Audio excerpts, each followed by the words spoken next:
The Bunker Project is no longer sponsored by Wix.com, but it's still a great place to start a website online. It is. I started one there today. Welcome back to another episode of The Bunker Project. This is Bunker Project episode number 131. 31 already. It is indeed. And we're going to talk about the perfect tweet, Google kills reader and loses 150,000 people's accounts, and much, much more. All right, welcome back to another awesome show. This is Andrew McGivern at Podcast Here on Twitter. We're going to jump right into the roundtable introductions. Excellent. Yeah. So what we'll do this time is we'll say name, Twitter handle, and how heavily do you rely on Google products? Ooh. I like that. Yeah, I use Google everything pretty much. If I was to, if some of these Google products were just to suddenly disappear, I'd be like, oh, that would really hurt. Especially since I'm heavily embedded in Gmail. And recently, 150,000 people just lost their Google accounts. That's gotta hurt. Yeah. So especially if they relied on it. Yeah, I mean, if that was their business email. Well, I'm sorry, but if you have a business and you have a website and you're not using your website email as your email. No, but you could still be using Google Apps, right? And yeah. Yeah, you'd be using Gmail as the back end for the email, but yeah, that would hurt. Anyways, Margaret. Hello, Margaret, BC_insurance gal. I called shotgun, so I'm sitting in Bob's chair today. And Google, I use it quite a bit for the Hangouts with extras, for the web shows that I do. But I have to say, other than that, I'm not that embedded into it, other than the Buffer app and a couple of other apps. But I would miss it, but I could live. Cool. Randall. Hi, Randall Orser at Number Crunchers. Google, no, I don't. I have Gmail, but it's only personal. I don't use Google Docs. I'm on Google Plus. Don't do a hell of a lot with it yet. So not very deeply embedded in Google. Sanj Sukaka. Wow, I'm so surprised that people are not that crazy about Google here. Looks like my clients are. I don't use Google as much. I'm with Andrew. I like Gmail. I've used Google Apps a tiny bit, just enough to educate my clients. But I agree with Andrew. If Gmail went away, I think I would be lost, because all my personal mail goes there. A big fan now, warming up to Google Plus. I'm beginning to take it a bit more seriously now. So we'll see what happens with that. Twitter handle is at Genesis Designs, GENESYS Designs. And we do websites, your one-stop website shop. So why are you taking Google Plus more seriously now? Like what's changed, or what are you using it differently, or? The last few workshops that I've taken with Google Plus have really sort of opened my eyes. I always used to think it was Google's answer to Facebook. It isn't. It's a completely different market. What I'm beginning is I'm connecting better with the techies, either my university buddies or with other programmers and designers. It feels like they all hang out there. I have a better interaction. We talk, tech talk, and things get done faster. With Facebook, it's usually, gossip and other useless chatter. Mm-hmm. A lot of the big bloggers are on Google Plus now because they get indexed. Yeah. As soon as they post, they get indexed. So. Yeah, that's one other reason too. Because like when one of the workshops said that video is going to be the next blogging platform, just like we went nuts about blogs. Now, if you don't have videos on your website, just because YouTube is married to Google, they're going to let more SEO weightage to videos. So I thought use YouTube, Google Plus, and Google search in general. and you better, the earlier you start, the better presence you have. That's where Google Plus is really strong, because not only do you have the communities where it makes it easy to, to connect with those tech people or whatever community you want to be in or create your own, but the fact that it is so integrated into YouTube, and we can do our Hangout, and an hour-long show is within 5 minutes on the YouTube channel. You try uploading a YouTube video that long, and you'd be waiting days. Mm-hmm. I mean, exactly. One thing for sure, what Google has done, I just recently, a client of mine rubbed my face in Office 365, which is the Google Apps equivalent of Microsoft. Holy cow. Log in there and you'll see how Microsoft can really screw things up. It's done so poorly and it's so frustrating. I don't blame the client for actually wanting to jump ship. They got on it real quick and they want to get off just as equally fast. I know Bonnie's a big fan of Google products, and she'll be arriving late. But on her behalf, I know that she uses Google Docs as the big believer in the Google platform. I'm a big fan of Google Docs and all Google products really, and I still have a Hotmail account. I use that as kind of a throwaway email, and they recently upgraded me to Outlook.com, and the interface is really cool. It's really crisp and clean and easy to navigate. But then when you click on the calendar, instead of being in an Outlook.com calendar, it brings you to not even the current version of MSN calendar. And it's totally looks like some old website. Why couldn't they, before they released it, actually made a calendar a part of Outlook.com? It's that's a Microsoft thing, right? Okay, shall we continue on with the roundtable? Yes, we shall. To our newcomer, the Daddy Blogger. Hi there, Ricky Shetty. It's my first ever bunker project meetup, so I'm looking forward to what's to come. My website's daddyblogger.ca. I write about parenting from a father's perspective. So if you're a dad, definitely check out daddyblogger.ca. My Twitter handle is Tokyo Ricky. I used to live in Japan, that's why it's Tokyo, and then Ricky, R-I-C-K-Y. And then... So is that how you know Bob? Yeah, that's... I didn't know him from Japan, but we have that thing in connection. I'm not married to a Japanese, I'm married to a Filipino, but we definitely have a lot with Japan in common. Cool. Yeah. And in terms of Google, I use YouTube a lot. I have about 70,000 views and about 1,000 videos on my channel. So if my YouTube channel crashed, I would lose all the memories of my daughter and all the little videos I made of her. So that would be a heartbreaker because I don't even back up a lot of the stuff because it takes so much memory. So a lot of the times I'll upload it and then I'll delete them. But I do have some of my main videos backed up, but not all of them. So I definitely would like to keep my YouTube channel running as much as possible. I also do use Google Plus Hangouts quite a bit, and I have a Gmail account. So those are 3 big Google products I use: Gmail, YouTube, and Google Plus Hangouts. Cool. And you have a meetup too. Did you mention that? I know I didn't mention that. So if you're living in Vancouver, BC, Canada, you're welcome to come join my meetup. It's yvrdads.com. I know Andrew's a new father, and so is Sanj over here, and I'm not sure about Randall over there, but I know Bob is as well. So, any other dads, they're welcome, and anyone who wants to be a dad or is interested in the subject of fatherhood, you're welcome to join our meetup. We meet on the first Wednesday of the month, and we have about 30 to 40 dads. Wow. Really? And Owen Clark is going to be presenting there. He's been to the Bunker Show before. Yeah, we've had Di Emanuel at the first one, Jonathan Christian at the second one, Kyle Oberndorf at the next one, Rupert Whiting, and then Owen Clark's scheduled to speak, I think, in June. Cool. Mm-hmm. Very good. So that almost finishes the roundtable. We've got a couple pieces of feedback. That's almost a record, I would say, 8 minutes. Well, we are missing a few people. Yeah, that's true. But let's take the record. And but go even so, we went through it pretty quick. Craig from Down Under, he sent in an email and he said, because I told him we're probably not going to be able to get the Hangout going, and I was right, because with one computer it's a little bit difficult to set everything up.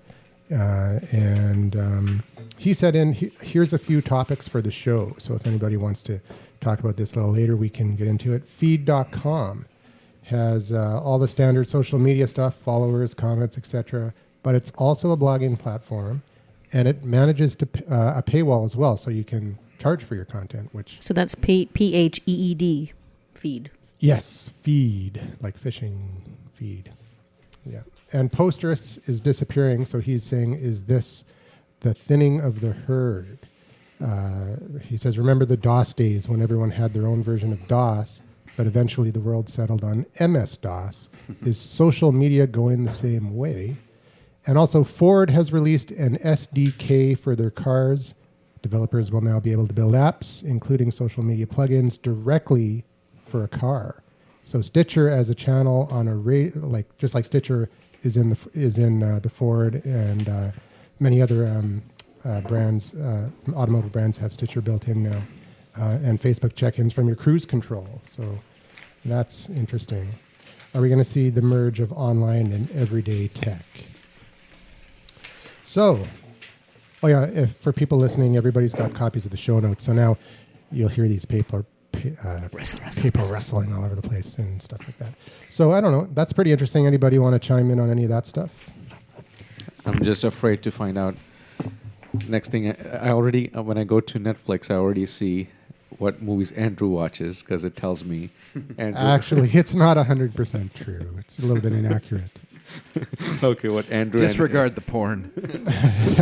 There's no porn on Netflix. Yeah, so now I'll if Andrew gets Facebook login in his car, then I'll soon be finding Andrew is going 80 kilometers per hour on Granville. It'll always be the same speed because it's the SkyTrain. So if they have in every seat, if they have a little check-in button. But I guess that's what your phone's for. Yeah, it's like really when does it start to become ridiculous? Yeah. But it's like social media. It's like, when you really think of it, there's so many different platforms. Probably wouldn't hurt for, I don't know, maybe there's some niches and some of them will stick around, but it can, it can be pared down a lot and still have a lot of variety for the different groups, I think. Mm-hmm. So the rock god, he's still, can you believe it? He's still down in Mexico. The bastard. Let's hear what he has to say. Hi, this is Paul, the Rock God. I'm calling from Mazatlan, Mexico, and I'm calling for the Bunker Project. Just want to say hi, guys. I'm still in Mexico. I've got no voice. That's why it sounds like I'm in a washroom. And somebody said on the last show that it did sound like I was in the washroom, but I'm there a lot, but not when I'm calling you guys. But I do appreciate the shout-out. It's nice and sunny here. It was cold last week, but now it's smoking hot and sunny, and we're partying it up. We had a big St. Patrick's Day party down here. It was out till 3 in the morning last night. But I hope you're all doing well, and I will see you in a couple weeks. All right. Paul the Rock God, partying it up for 4 or 5 weeks down in Mexico. Did we tell him that, he has to bring back presents for the bunker? Yeah. Oh, yeah. Yeah, I'm going to put this show up right away so he hears it before he comes back. We want presents. Bottle of tequila each. And not that cheap shit. Tequila's good. What else is good from Mexico? Tequila. Yeah. Yeah, the other stuff's not illegal. It's a little Don Julio Rapazo. Don Julio, yeah. I'll take one of those. That's good. Yeah. All right. So the reason Bob's not here right now is because he and Marcel are over at a special pre-screening event for the Game of Thrones. So they get to see it before everybody else does. And they're going to be coming back for possibly the end of this show.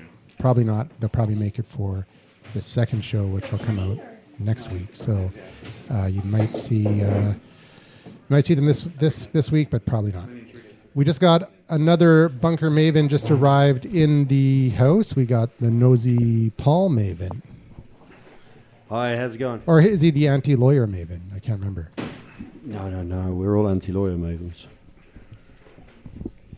Okay, so Paul, your Twitter handle, your what you're up to these days, and what was the other question? Or do you rely on Google? Yeah, how dependent on you are on Google and Google products? Yes.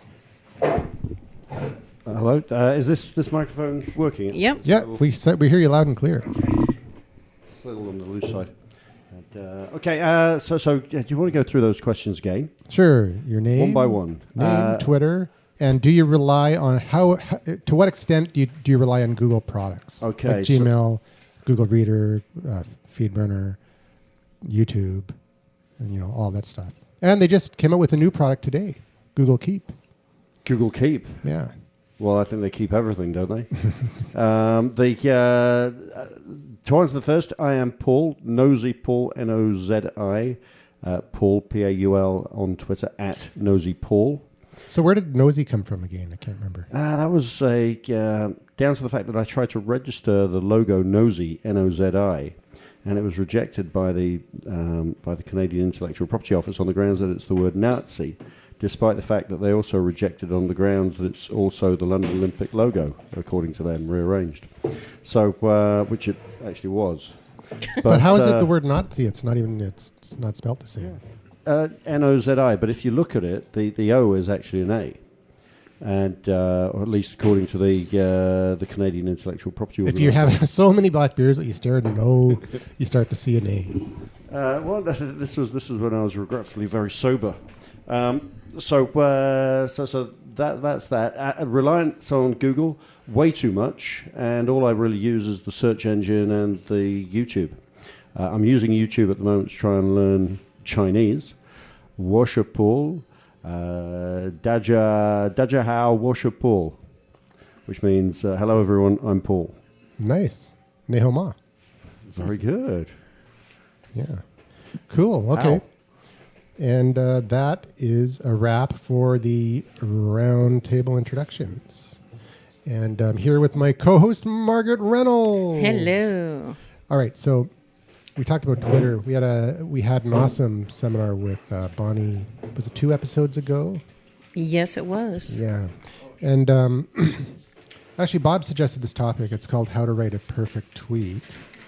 And Isn't that rather subjective? it is subjective, and that's why he said we might want to pick this apart, but actually it was kind of aimed at Bonnie, but she's not here Yet. yeah. I'll have another beer.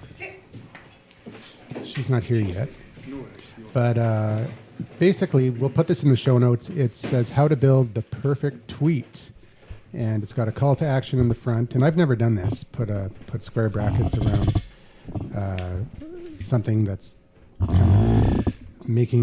kind of saying that it's a call to action. Like in the example, he says blog. Really? in square Who does brackets. that? I've never seen. I hardly ever see that. So this is the thing that stood out. That I don't really. I know see that you kind of strike me as like, ooh, something to ignore. Move on. Yeah, and then the message, which is the main message of the tweet, and it says, don't use proper punctuation, don't use including capital letters, no text speak or. I would have to agree with that. I like seeing all words, or total words, because otherwise, it's okay. What is that? Unless it's something like WTF or OMG, it's like the basic ones. But other than that, I want to see real words. Yeah, so no like license plates in the tweet. No. Yeah, exactly. Yeah. Later. Yeah, later. LTR. Okay, that is annoying as hell. Yeah. It's like, we're not 12. I know. Yeah, so basically they're saying don't abbreviate anything other than numbers. So you could use the number 6 instead of 6. Well, I think you can replace "and" with a symbol. Symbol. Let's not get I think too that would make Yeah, that's cool. One thing I found interesting is that they're saying shorten all URLs, which is obvious, but they're saying studies actually show that Bitly links generate the most retweets. Well, Bitly's awesome because you can have your own free Bitly account, and then when you use Bitly to shorten things, which Buffer does automatically, links to your Bitly account, then you can go into your Bitly account and see who's been clicking on your links, or not who, but how many clicks you've been getting. So, and you can also do custom Bitlys. So I think that gives you certainly a huge leg up, and I would recommend using it. What I want to tell Bitly is I have an idea for Bitly. If Bitly programmers are listening, it's great when you're posting a link. Say if I have a really long URL and I go through Bitly and it shortens it, that's the person posting it. From the recipient side, if I get a message like a DM saying, Sanj, check this out, and if it's a Bitly link, I don't know what it is. It could be spam, it could be crap. Well, I think they need to use more words rather than "Sanj, check this out." Yeah. It should be, it's like, here's a great tip on blah, blah, blah, blah, then click on it. Yeah, I wouldn't click on it, just someone just telling me, hey, click on this. Absolutely. So what you're saying is when you get That's the not message, that's not a problem of Bitly. That's a problem of the person I'm writing not- the tweet. No, what he's saying is, I know what he's saying. He's when he gets the message that someone says, Sanj, Yeah. you should see what these people are talking about you. You want to actually hover over it and see what they're talking without it. Yeah, no, exactly. What I want to do is, maybe it's not Bitly, it's Twitter, that once you do a mouse over, it should give me the expanded link so I know where that link is pointing to. Yeah. I think that would be a Twitter. That would make a good. That would be a good idea. Yeah. But what if it's pointing to like a Google shortened link or another shortened link, and then I guess it's a Twitter issue. Then Twitter could probably work that out. I don't know if Twitter could do that though. If it went down. But why that would you far. Bitly a shortened Google link? That just that's just silliness. well, maybe because you don't want people to hover over and see where they're going. To mask. Then you're trying to hide things you shouldn't be doing, and shame on you anyway. I mean, almost always, if I get it from Andrew or somebody that I know, I will click on it. But if it comes anonymous, like somebody I just followed yesterday, Oh, I never click on No, that. Yeah, that's that's not true. going to happen. Always a bad But idea. I've been getting things from people I know, and their accounts have been hacked. And, That's true. And That's true. Well, if it doesn't starts sound off like with, them. "Did you see this picture of you?" Yeah, Yeah. it doesn't sound like them. So I'm like, Well, I'm not especially when opening it's- that. Is that a common one? Because I've had that a few times. If That's you're, that's Very. a common one. Oh, Or yeah, did you don't see this open that. blog post about you? Really? Yeah, never Yeah. click on those. Or you should see what people are saying about you on the internet. Yeah. Yes, Don't those- click on that one. you know what's embarrassing? I did. And then before you know it, Marcel all your did too. followers know that you are so conscious about what people are posting. You know what I mean? Yeah. Like it goes out to all your followers. Yeah. And it makes you a very embarrassing situation. Yeah, Marcel did the same thing because it You only came do from someone that you he only trusted. do it once. That's right. Yeah, but I got one of those a tweet on that from my daughter. It came to my private tweets. You know, the DM, the direct. DM. That's Yeah. where it comes to. Yeah, and I got one of those. It was supposedly from my daughter. She didn't send it, and That's because she's been hacked. right. Okay, and that happens regularly. Yes. Okay. Never Very click on common. those. Well, I mean, it depends on how strong your password is. It depends on whether you click on links that give people access to, well, that infect your computer, and then you go, Okay. yeah. Okay. Somebody's been clicking on things they shouldn't. So yeah, they need to clean it up, change your password, make it a stronger password. I've run across some people lately that have like seriously wimpy passwords. It's like, okay, that's just not cutting it nowadays. You really need to step up your game. How do you find out their passwords? Because I was setting up stuff for them. Oh, right. Okay. Yeah. Yeah, but I didn't if you- hack them. They gave it to me to help them out. if you're using a password that's easy for you to remember, it's probably a password that's easy for other people to hack. Yeah. So Yeah, you got to make it a bit more complex, or and put a symbol or do some weird shit and write it down somewhere where it's not on your computer. You know, There's a lot You know of- how many times I've told people that, and you know what they do? Like they'll do Andrew with instead of A, they'll put 4, and instead of E, they'll put 3. You know, like make it alphanumeric. Don't think the hackers are idiots. No, you Like, need to make a bit more of that. Yeah, make it more complicated, and it cannot be a dictionary word. All Yeah. hackers know to swap 4s and A's and E's and 3s. Yeah. Well, there's a Well, lot of there's- password generator. Yeah, there's things password out there generator now. and Yeah, password LastPass, vaults. yeah. Yeah, absolutely. LastPass, OnePass. Those are Yeah, all I'm good getting to the services. point where I'm going to need to get one of those because I think I've probably got about 30 different passwords. Yeah, I'm the floating around. same, and for some reason there's a couple accounts that I always forget the password, and I've got so many passwords and variations of passwords that I always just forgot password. They must think I'm an idiot. What do you guys use for a password vault? No, I just have a bunch of complex passwords. Yeah. How do you keep tab of those? Well, it basically We could tell you, but then we'd have to kill you. no, the way that I've done it is it's based on when I signed up for the service. I'll remember Gotcha. generally. Okay, it was back then. I used to use that password, Oh, I see. and As you get older, Andrew, that's going to get harder and harder. and it's happening right now. Like it's getting harder And and also, harder too, to when remember. as your child distracts you more.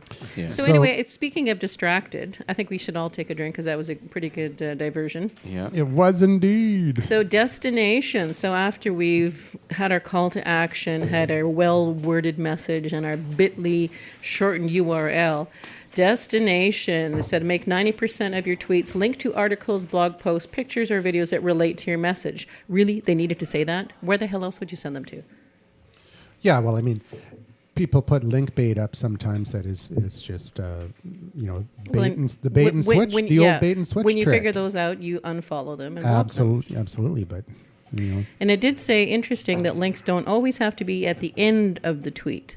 So I think it depends on the wording and what's going to make the most sense for you.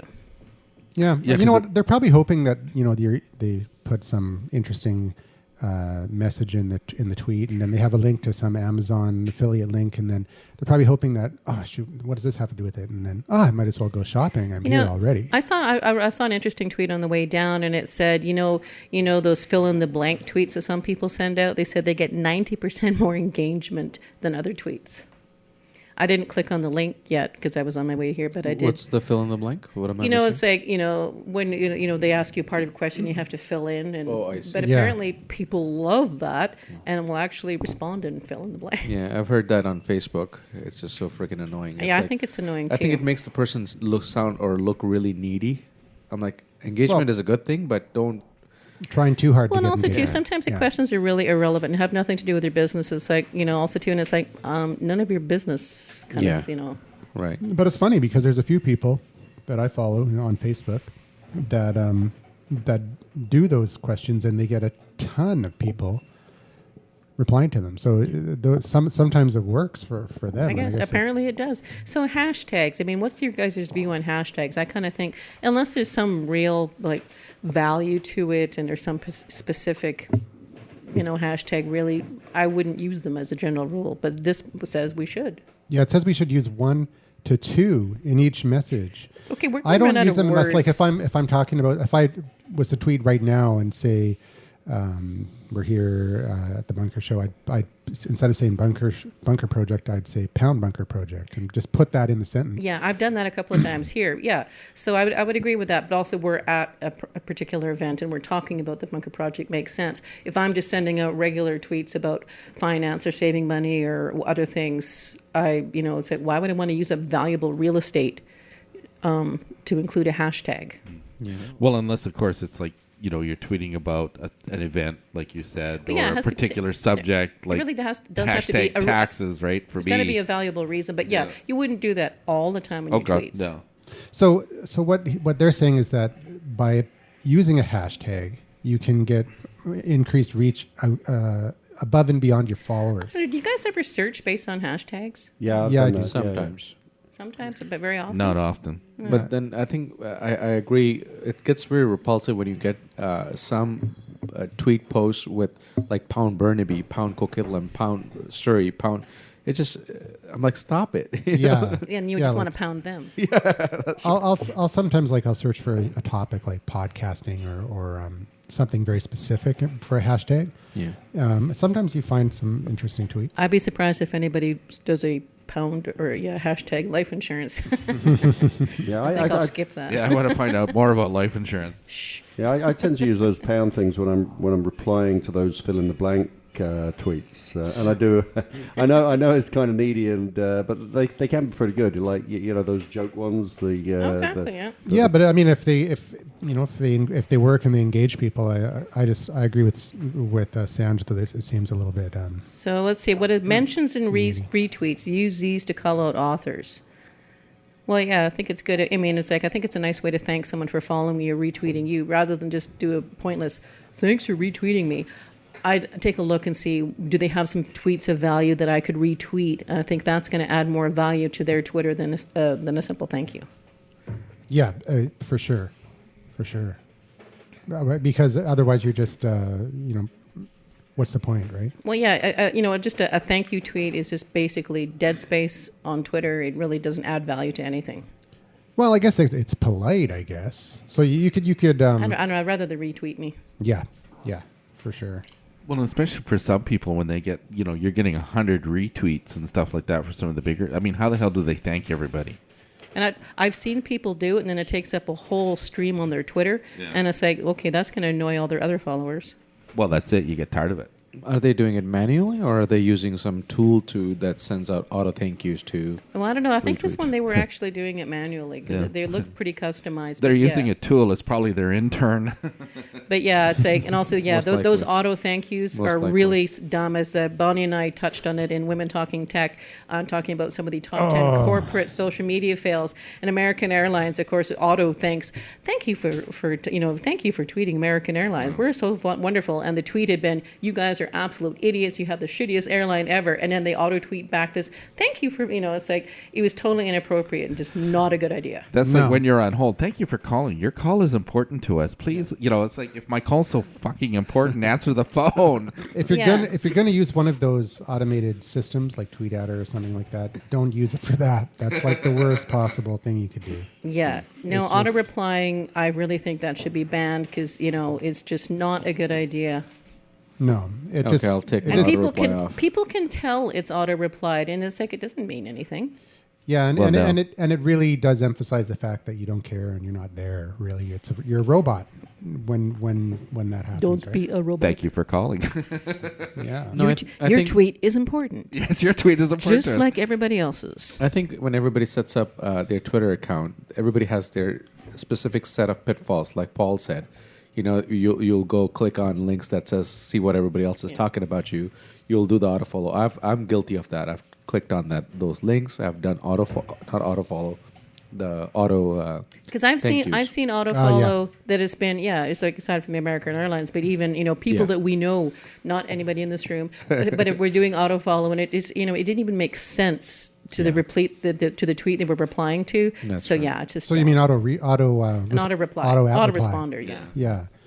Yeah. No, it's So then we're getting to the end, and it's I've heard this many times, and it's like don't use the full 140 characters if you can leave 20 or so characters because you want somebody to be able to retweet and have room for their handle.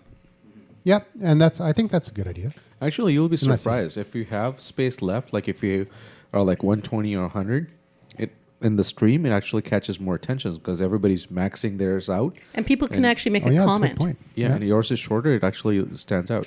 Yeah. It's hard to do, but Yeah. it's worth trying for. Especially if you're following these rules and you can't abbreviate anything. Yeah, don't abbreviate it. I still disagree with the call to action. Put a square bracket. It's like really Wow. what? This is the first time. No, I've heard I- you know what? This I haven't. I Now don't that I think about it, I think I may have seen it on Twitter, but it's not something I see regularly, and it's not something I've Would never it really done. Would it really call you to action, or Yeah, would it no just be kidding. like, okay, he's talking about his blog, big deal? Yeah, that's tell readers what you want them to do. Put square brackets around the deliverable to drive additional action. Blog. Like, how does that drive action? I don't get it. What Yeah. could you say? What could you? How Buy could you, insurance.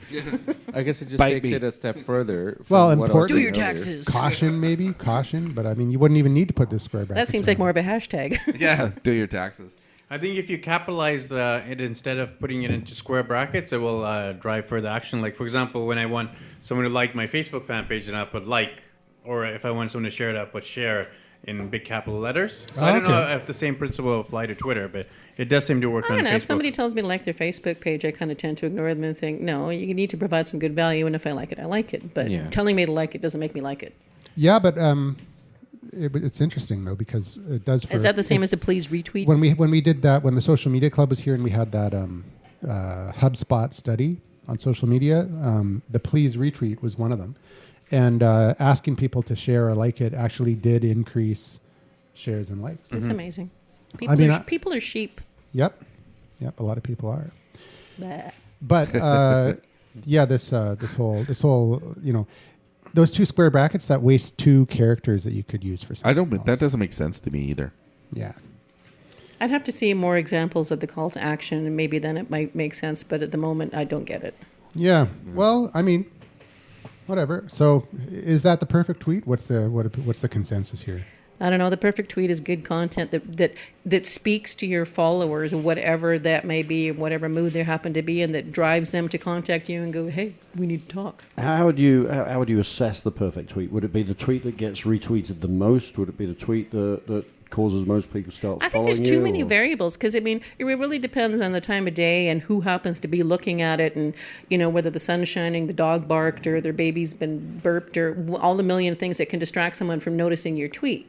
So it's like it could be the most awesome, technically perfect tweet, but if it happens to go to the point when your best followers don't see it, and they haven't put It's kinda that here. pointless. So Then timing, it's like if your tweet falls in the forest and nobody retweets it, did it really happen? Did it really exist? But this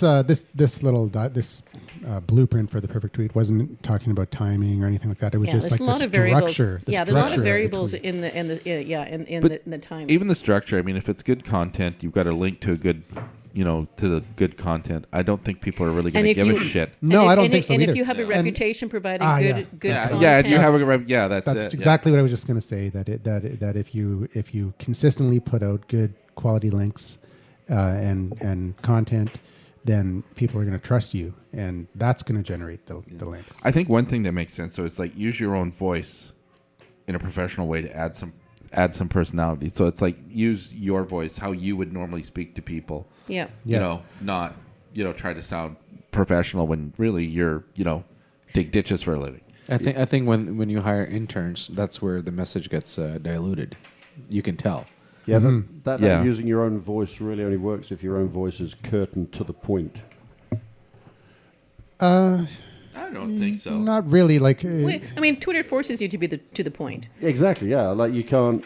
no, but you can waffle. but you can still put a little There's bit still of your shitty. personality. There's still into shitty it. tweets, and there's still good tweets. So I mean, but all of it is still subjective. Hey, in the end, if they read it and retweet it, who gives a shit?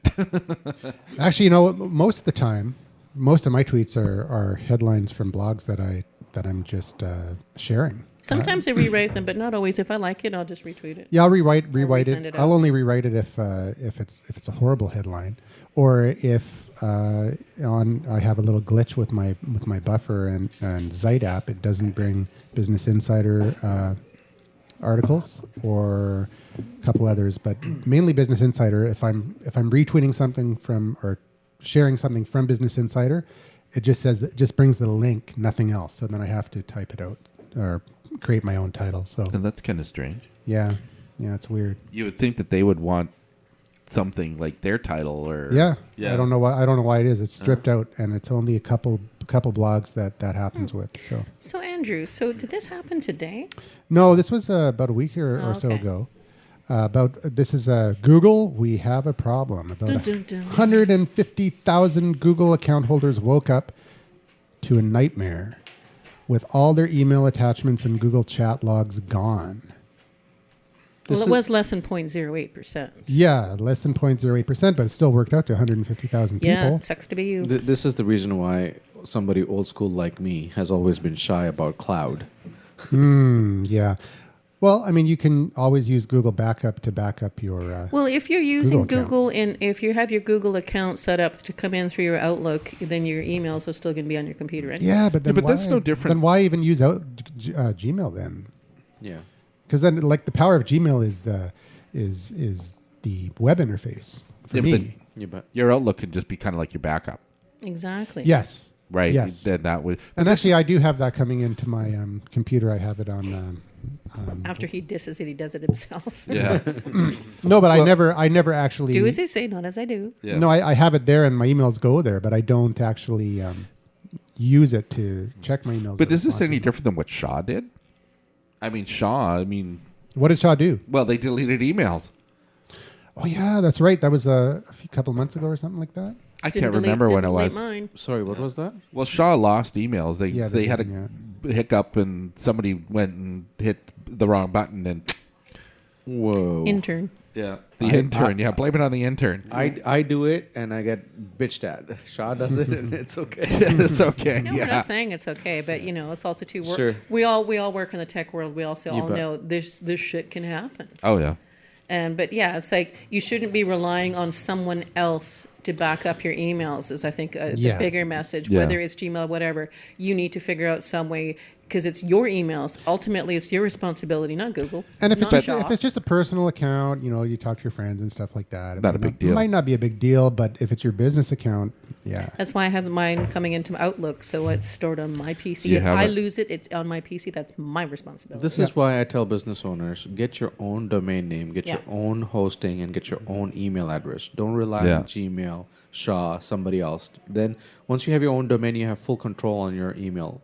Yeah. Yeah, but And I don't mean, let your it depends designer on how buy you it use either. it, because if the back end, whoever you're using is your email host, crashes and loses everything, then if you But you haven't, still need to be. The emails need to be downloaded onto one of your systems. Yeah. Yeah, but, but your hosting account is in your control, though. Nobody else will flush them for you. Well, what if GoDaddy or web names or whatever dies? What their servers can break. If they lose, their servers can can fail just as much as But- Gmail or Shaw's can. When you Yeah. think about this, though, I mean, Google lost all these, but doesn't Google have backups? Don't they? well, do yeah, they're backups? trying to. They're saying that they were trying to restore Restore them, it, right? yeah. See, I just read this line right when Andrew was talking. I said, Google engineers are working to restore full access. Why flush a system and then work on getting access? Why not, do it a bit systematically, I guess. There must have been an issue. I mean, with instead the- of flipping probably- the switch off, I would rather send the message to all the users saying you got a month left. The system's gonna go, get Yeah. turned off. Might have caught- back up your stuff now. It probably caught them by surprise. It was probably something that just happened. Like with FeedBurner, they accidentally didn't renew the domain for FeedBurner in Japan, and every FeedBurner account holder in Japan lost their feed. Nice.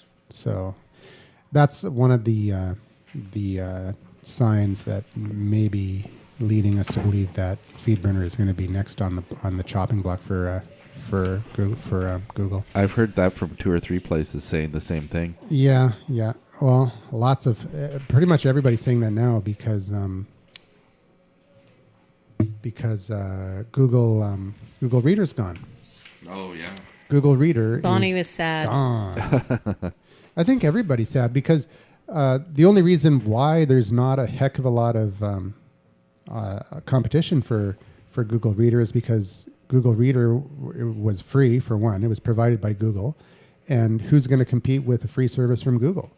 So everybody used Google Reader. And even the competitors who were kind of coming up with kind of a unique spins on Google Reader were using Google Reader to synchronize all of the data. So there's only a few options that are viable alternatives to FeedBurner, which one of them is Feedly. And as soon as Google announced this, within like the week, they had over 500,000 new Bonus for Feedly yeah. until Google buys them. No, it would have Well, maybe that's what they'll try and do now. Well, why would they do that? Why would they close their service down to increase the value of another service so they pay a higher price? No, refresh my memory real quick. Google Reader was just an aggregator for news, wasn't it? No. Yeah, Yeah. that's what it is. But it's you can subscribe by RSS and Kind of like Zeit or Zeet or whatever you want to call it. well, podcasting is based on RSS. So you subscribe to a show with whatever app you're using, or you can even do it in Google Reader or So now they could do what Zeit or what Net Vibes and yeah. Bonnie Yeah. was saying that she switched over to NetVibes, and I have a NetVibes account from way back, and I saw that more as kind of almost like a Rebel Mouse or kind of a iGoogle kind of a page where you have your widgetized social life on a page kind of thing. I didn't see it as an actual reader, like a RSS reader, until I actually looked into it, and yeah, you can use it like that. Oh, so that's interesting. cool. But Feedly, I signed up for that, and it's a little bit more it's fancier than Google Reader. Google Reader is just like very simple, boom, boom, boom. There's all the posts that you follow. But then I was listening to Twit and the chat room in This Week in Tech. Someone said on Feedly, just go to the All tab within Feedly, and it looks almost just like Google Reader. And if you go by niche topic, it brings it up more like a magazine. So, yeah. So Google Reader is going bye-bye. Nobody here uses Google Reader. no. No. Hence the... Bonnie did, but Hence she's the not dead here air. to speak up. The otherwise, yeah. So one little thing we missed earlier. Oh, I think that we'll do that What was that next for? week. Oh, for next I week. think, yeah. Oh, alrighty then. Yeah. So now we know how to write the perfect tweet. Know how to write the perfect tweet. We know Well, we what's- can back up our Gmail, too, because they've got an app for that. Yeah, Gmail Backup it's called, isn't it? Yeah. Yeah. You know, if it's important, it's work. Yeah, you better back it up because it's your stuff. You're responsible for it. Yep. So you just go to Gmail Backup. It's an app for Mac, PC, Linux, and Speaking of kind of cool little apps and programs, Bonnie turned me onto this week because I've been kind of I had my eye out for a new CRM. And I wanted something that's easy to use. I wanted something online because, well, I'm pretty technical. Some of the associates I have aren't. So this needs to be ultimately loser-friendly. Because when you're dealing with people that are pure salespeople, they do not want something difficult. Did you say loser friendly? Yes, that's back from my tech days. That's and her, yes, that is a term. that's her favorite saying. That is a term. But it's like, so she hooked me onto this little company called Nimble. Nimble. As in Jack B. Nimble.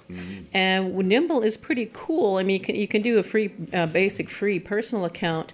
And what it does is when you set up a Nimble account and you bring in someone, if you just put in their name, their email address, Nimble automatically looks and lets you know, hey, here's their Facebook page, here's their Google Plus page, here's their Twitter profile, and you can add that all in. So it's like, and it'll automatically integrate. You can bring in from your Gmail or your other email, and you can also bring in your LinkedIn contacts. You can bring in your Google Calendar, and you can bring in your Twitter contacts. Although I don't know why necessarily you'd want to do that, but you can. So it's like you don't have to do a bunch of data entry. It's basically all there. Wow. And then you can tag them. So you can do your all your own tags. And not only can you set up appointments and have your calendar, put notes in for each client. But it's like it also tracks your interaction with them on social media and your emails with them, and it's just slick as anything. So I'm in the process of setting it up for a basic paid user account, $15 a month. But man, for the ease of use, and you can put deals in and all this kind of stuff. So it is really kick-ass. I'm playing around with it and pretty happy with it so far. I looked at some online CRMs like Zoho and a few others, but Did you try Sugar CRM? Sugar? Yeah. No. It's a free. Your hosting company, if you go to the cPanel, usually has one where you can install it for free. And I've very limited knowledge of it. I've started using it, and then I went back to. I was using one called Microsoft Dynamics because it sort of plugs into. Yeah, Microsoft Outlook. Dynamics is pretty awesome. Yeah, but yeah, but a little bit more complicated though. we're looking for something. Yeah, We wanted something online and easy. So if one of What our about, associates is away, we can add them on, and they can take care of things while we're gone. What about High Rise? Have you tried that? No, not yet. High Rise is apparently fairly simple. It doesn't have the complexity of Salesforce and some I'm of just these other amazed at how the ease of Nimble, because basically, even with somebody, we tried it just with somebody's name, and it managed to say, okay, here's people with this name that here's their Facebook, here's this and that. And we were able to build a profile with them with just their name. So it's a good Very stalker cool. tool. It's a great stalker tool. It's actually a little bit freaky. But I mean, it's all your online social media profile, so it's not like there's anything that you Public data, yeah. It is Sure. public data. It didn't find anything that shouldn't have found. Right. Unless they shouldn't have put it on there in the first place. Yeah, exactly. But it's pretty slick, and I'm pretty excited about There it. was one I saw on Facebook, and I can't remember the bloody name of it. That was a new one. It was kind of like HubSpot, but designed for small business. And I think it had Hub in the name, like Hub Z or something. I don't know if Okay. anybody saw that. Not BizHub, was it? No, not BizHub. Yeah, no, I don't remember, but I know there's quite a few of them out there. The one that I'm familiar with is High Rise. It's by 37 Signals. High Rise. I got to Yeah, check that and out. it's, That's funny. We were talking about CRMs because this afternoon I was looking at Outlook, and I was entering somebody's contact info from my business card, and I was entering phone number, fax number. For a split second, I paused, and I was like, "Who uses fax, anyways?" But anyways, I was thinking I used Microsoft Outlook 2010, and I was thinking how many versions is it going to take for Microsoft to have LinkedIn, Facebook, and all the social media fields in there? Well, I use Reportive.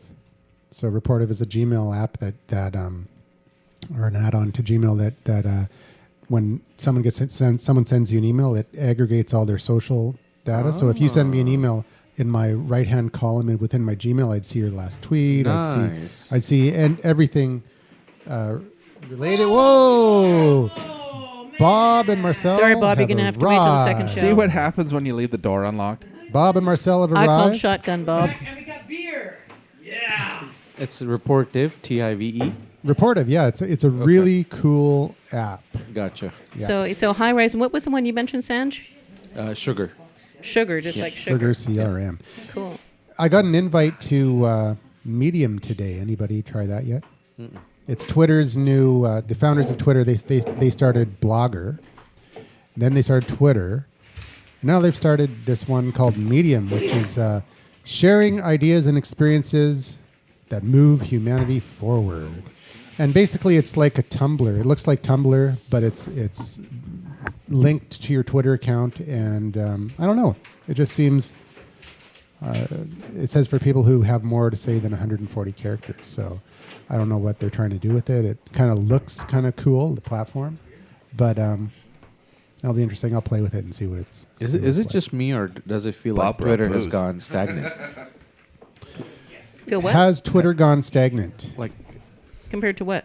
well, Facebook is always monkeying around, doing something, changing layouts. I don't know. I think it's if features. it's not broken, do you have to fix it? I guess so. Look how many people Facebook pisses off every time they have a brain fart and change it. Yeah, but you know what? Well, yeah, but the thing is, on that note, if you actually took Facebook and put it back to what it was originally, everyone would freak out because they would lose all the functionality. Facebook, people need to remember it's not a platform you use. You are the platform it uses. I think people get pissed off whenever Facebook changes anything, but once the change is there and they're used to it, they like it. Yeah. People always whine about change. But you know how it's funny how Google Plus is always trying to be Facebook. Facebook is trying to be Twitter. Twitter is trying to be, like they're all copying features from each other.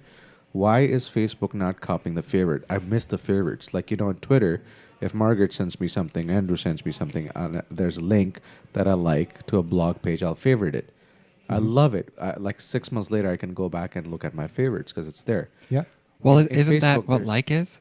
Whose voice is that? Yeah, but What's up, bro? Yeah, but your likes get Marcel. lost in the filter. They don't. You can't go and look at all your top likes. Well, I mean, Facebook is bringing in hashtags officially soon, so it's a matter of time. Cool. All right, so let's get the word on the Game of Thrones pre-screening. We've got our reporters who are just over there, and they're going to spill all the beans before they're allowed to even speak about it. Because, well, you know what? I'd like Bob to start this one. Oh, great. I don't know, Mark, I'm just going to talk real loud. Really? Is this what we're doing?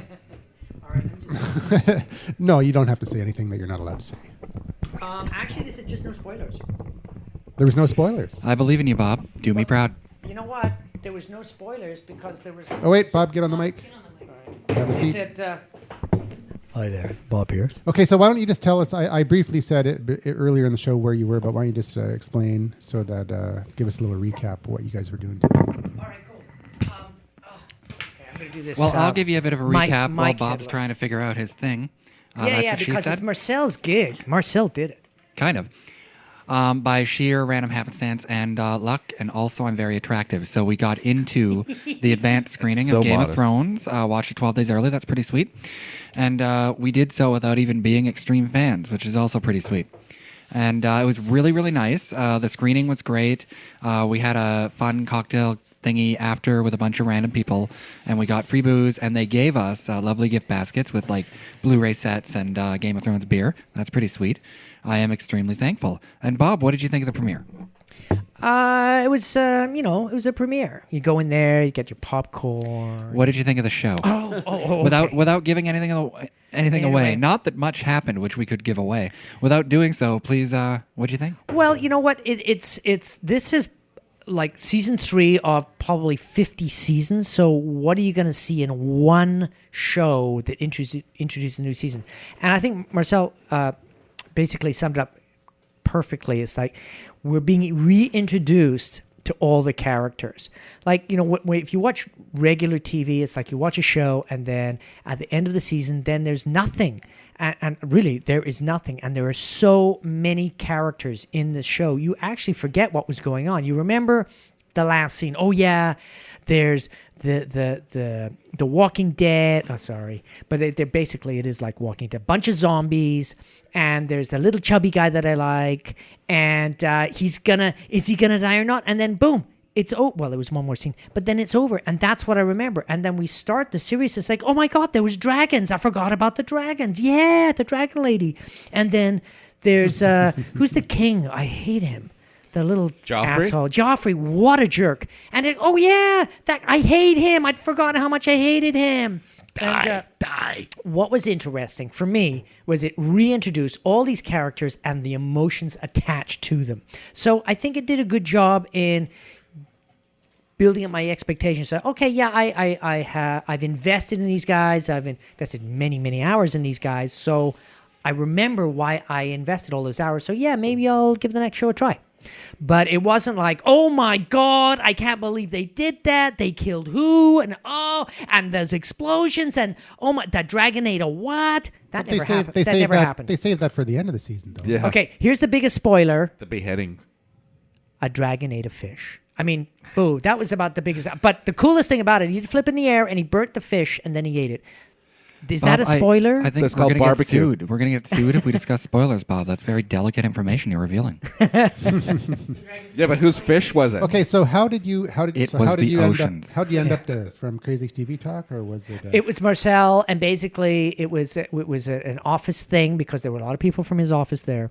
One other person from my office, one. Oh, okay. So, okay, but you got a big office. There was people 300 from friends. TELUS. There was people from Shaw. I was so confused, but I'm usually pretty confused. There were some really normal good-looking day. guys there. Marcel, huh? There were Yeah, some there were a few. hotties. Yeah, why not? We're talking like Misconnections, Craigslist stuff going on there. It's pretty good. And there were some girls. My favorite girl was the girl that dressed up as a Canadian. Lumberjack with a two. Awesome. That's her normal wear. Bob was all about the ladies. It was pretty interesting. Yeah, I was schmoozing. Ed Bob, that's a lesbian. So I'm going to rant about the Game of Thrones premiere briefly, and then I'll let you guys Yes. have your show back. It's an intellectual version. Yeah, I guess. Now, I'm the guy that doesn't like Game of Thrones that much. I think it's a little bit dry, and it takes its dear sweet time with everything. And there's no gay And characters. Personally, I think having dozens of characters and having a bunch of locations doesn't necessarily mean that the writing is good. And I don't think the writing's bad, but it certainly does plot on here and there. There's lots of fun surprises. But I think sometimes it gives into indulgence, where we'll have scene after scene of nothing particularly happening. And you can make the argument like, oh, they're establishing stuff for later. And sure they are, but many of these scenes accomplish nothing. And it was an entertaining premiere in that they made it a point to show everybody. You don't get everybody in every episode. This time they were like, everybody. Just reminder where they are, what they're thinking, what they're doing. They didn't particularly do anything interesting with most of them. But, it was neat to see everybody. And I thought it was solidly okay, but... as someone who criticizes the show an awful lot, I thought season 2 really picked it up on the pacing side, and this kind of felt like, I get the idea, they're showing us snapshots of everybody, but it was a little bit, nothing much going on. But apparently book 3 is the one where all the stuff happened, so I don't know what I'm talking about. So hopefully it does improve. I think it will. This was really just like a drink before the war, I guess. But yeah, not bad. Well, okay, I want to ask you, who's your favorite character? Is it the little short guy, Joffrey? Not Joffrey. Who's the little short dude? His favorite Tyrion. character is the fish. Tyrion. Yeah. Who's your favorite guy? I mean, I don't really have a favorite. I like Tyrion, and you just said his name, the Joffrey. I like Joffrey, and I like You like Joffrey? as a character. They're interesting. He's such a Okay, You so Would you date Joffrey? I'm going to reel it back to TMI. Bunker Project. Since and this Crazy is not TV Talk. crazy TV But talk. actually, before I think we're good. before we reel it back to the Bunker Project, I saw on the Crazy TV Talk Google Plus comments or show notes for what you're going to talk about next time. You put some web shows on there, and one of them looked kind of interesting. Guide Stones. that What's- was in the Hangout? What's that all about? I know very little about it, but I do know we're having. Oh my God, I forgot her name. Is it a? We just had her on the Hangout. I met her here. We're interviewing her on Sunday. Well, she's gonna hate me. Stephanie. We're having Stephanie on. I believe she does something or other for Guidestones, or is just a massive fan. But we're having her on Sunday. She's gonna talk a lot about that. Awesome. Cool. Sounds cool. Yeah, that one kind of caught my eye. It looked interesting. And it's a web series, so it's actually not. I'm gonna hijack your show for 5 more seconds. Does anybody have a micro USB charger by chance that I could use? I'm sure I do in my bag. I will pay you back in kind. All right. For a mini charger. Okay, so Bonnie's here. We're ending the show now, but we'll just get Bonnie on the mic because, Oh my God, you're so efficient. It's only 8:30. yeah. Wow. When I'm not here. Yeah, you're not here, Bob. I know. He upgraded his co-host. So, Bonnie, what have you been doing this evening? I heard you were in this high-powered business meeting. Yeah, with my business coach. Oh, cool. I know. We had words. You missed out because we Usually. talked about the perfect tweet and also the demise of Google Reader, and I tried to, speak up for you, but we The missed perfect tweet. Can I just talk about that? Yes. Sure, go ahead. You've seen it, right? It's there if you want to refer to it quickly. I have seen you. it. We dissed it. Come on. What about those square brackets? What a bunch of bullshit. Square brackets, bullshit. Square brackets around a call to action. I've It's really bad if Bonnie says bullshit. The call to action is to link on the frickin' link. Click on the frickin' link. I'm sorry, guys. I'm late to the party. I don't know what you're talking about. Why is Bonnie so upset? I just would like to know. I'm not. I have seen this thing. Would you give me a break? What a bunch of bullshit. It's just somebody pretending that they know what they're doing. We already picked it apart bit by bit. Don't worry. Oh, okay. Well, it's not even worth picking what apart. About newbies? What about people that don't know about Twitter? Isn't that a good tips? There was Oh, there was a few good tips, and we did agree with the things that are worth agreeing with. But I'm sure there is. The rest of the things, the things that we thought were bullshit, we called them as bullshit. Yeah. A good one is speaking in your own voice. Speaking in your own voice, it's like. But if you're a douchebag, can you really hide it though? If you're a douchebag, can you mask that? Yeah, it's marketing. Surprisingly, marketing. Surprisingly, some of them can. You can't do Actually, it. Trust embrace it, and you'll get more followers. Well, if you want to be followed by douchebags, be a douchebag, and it'll work out. Well, it depends on what you are, right? If you're a comic or something, you can be a douchebag, and people will probably follow you. No, but there's idiots, and then there's idiots. Truly. Can you not put? That's okay. We can compete against them, and it's okay. Yeah, let's be honest, but that's brackets. No, it's content. There is no such thing as put the link here. Don't use RT. I mean, I saw all of that stuff. If your message is crap, then doing all of this is not going to do any good. Yeah, we'd agree. We'd agree. Truly, I mean, this is teaching people the mechanics of social media. Give me a break. If you read the manual, you'll figure it out yourself. It's what's your mindset? What's your message? Not put the links here. Anyway, I'll stop now. You know what? I totally agree, Bonnie, but remember, we are on the bleeding edge, the cutting edge of what's going on. We've been doing Twitter forever. I was sitting there in the audience just before I said, please do not use your phone to record the premiere. Like, duh. But there's a girl right beside me, and the guy whips out his phone and starts using Twitter. And she says, oh, Twitter, I should get into that. So there's lots of people out there who have no idea what Twitter's about, and all they know is 140 characters. And when they start doing Twitter, they will cram 147 characters in it. So I think this little blueprint, because it's on Facebook, and let's face it, that's really where a lot of those people hang out. It's like, oh, okay, I'm a newbie in social media. I got my Facebook account. I got my 27 friends. And Twitter, I'm going to get my Twitter account. What do I need to do? I think it would get them in the right direction, don't you think? And on that note, it's better than nothing. You can join the conversation Not just much. like Paul the Rock God did by calling 1-877-636-1474, and we'll play your message in the show. Listen to us on iTunes, Pocket Casts, Dogcatcher, and all social media uncensored.com. Nice. Yeah, uncensored socialunderground.com. And we'll see you again next week. Same bunker time, same bunker station. Same bunker lunatics.